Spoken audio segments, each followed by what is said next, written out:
Well, a very good morning to you all. I'm here up on my balcony of the flat. What I'm doing, I'm going to give you some advice about Thailand. Okay. The first thing I would advise you is make sure, even if you come on any holiday, always make sure you have good insurance that'll cover your airline accident, illness, or even COVID, because COVID has not gone away.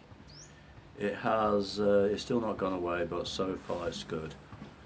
And it's worth having the insurance in case your flight is cancelled or all that. And make sure it's there, it's covered for loss of passport, luggage, or money when you're enjoying yourself. So always have insurance, which is common sense going on any holiday abroad, including Thailand.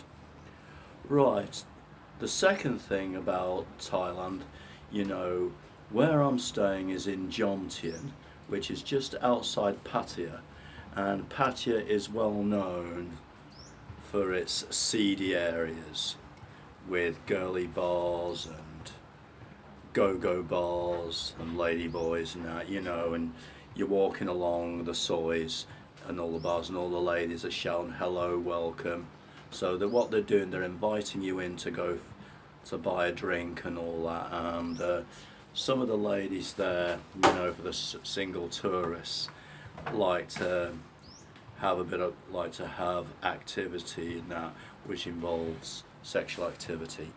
So what they do when you go into a bar, okay, all right, this single person finds a lady, buys her a drink and all that, but if they want the lady to go with the man, they have to pay a bar fine, which is about, in a bar now, 450 baht, to take the lady out, and you can take her everywhere with you, back to the room, or have dinner, or even stay. Now, some people who they do really like this lady, they pay the whole shebang for the whole month or 2 weeks where they're staying. Now, the go-go bars, right? Again, you got the go-go bars, but again, it would cost about 800 baht to bar fine a go-go bar lady, which is a bit more expensive than that. So again, it is up to you. And the best advice is, if you're going to Thailand or any other country for that type of activity, always use condoms, because there is HIV and AIDS out in Thailand and all that. And also the other thing is, always make sure, okay, there are some bars that have ladyboys and that, and you will see ladyboys in Pattaya. And again, so it is advisable, if you like being with a ladyboy, that's up to you. But if there's bars I know that have ladyboys in, I know the bar bosses, and what they usually do, if a man goes to bar find someone, and if it is a ladyboy, it's important that the boss does let the person know that it is a ladyboy, because that person, they're doing it for the safety of staff, and he could be homophobic, but that's it. So that's all about bar fining, okay. Now the third advice I was told, right, as you're aware, cannabis is now legal in Thailand, and so you can buy it as a prescription medication, and there is people who do grow cannabis plants over there, as long as they get the license off the police and let the police know that you are growing cannabis, and they give you a certificate, and they will let you know. And then if you're growing it, a doctor only is allowed to buy your plants when they're ready for harvesting, so they can make, it's not for drug dealing out on the street and for smoking and that. So cannabis is now legal to do that, but it does not mean that any other drugs are legal, such as crack cocaine and yaba and heroin. Again, that is still illegal, and if you are caught with it, you'll be thrown in prison and you'll be serving either a life sentence, or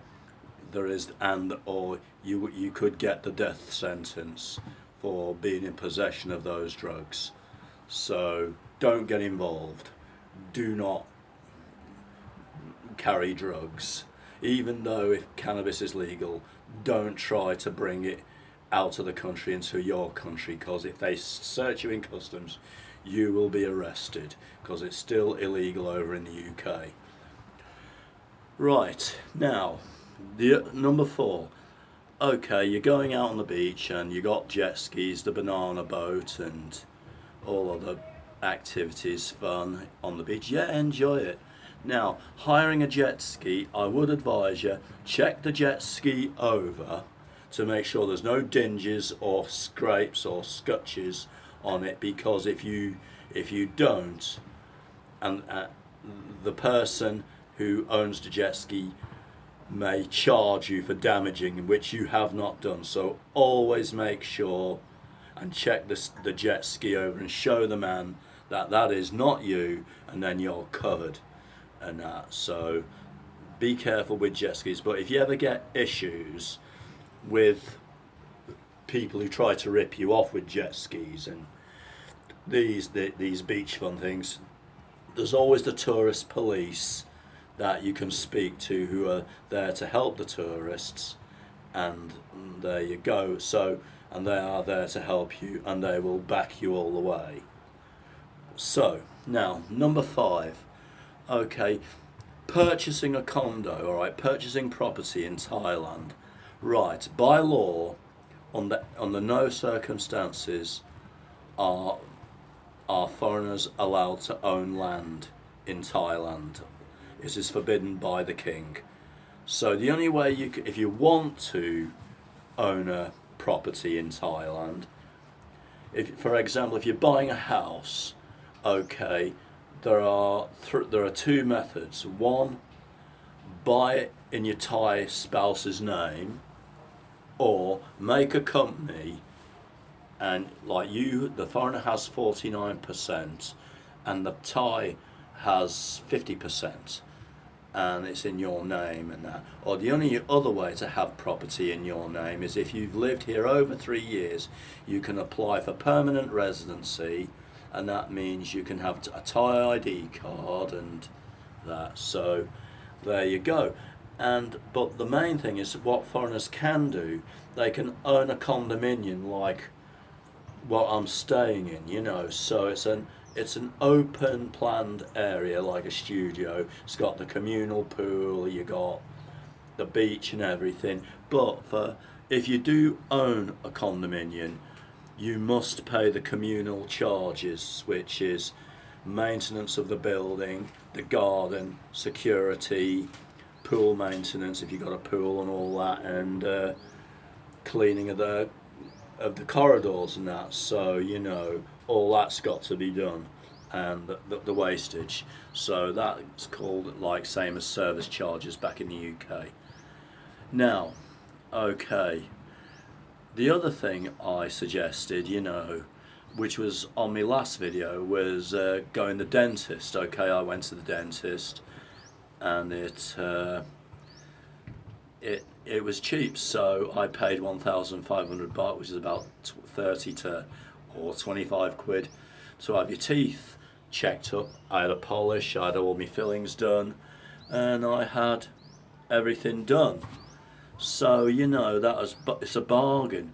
For those who, as there's hardly any NHS dentists back in the UK, I would recommend people who do go on holiday abroad, like such as Europe or Asia where I am, I'd recommend that you get your dental checkups there, get it up to date, and you won't have to worry, and I think you'll have a good bargain, as it's cheaper abroad, instead of paying hundreds and hundreds of pounds for private treatment back home in the UK.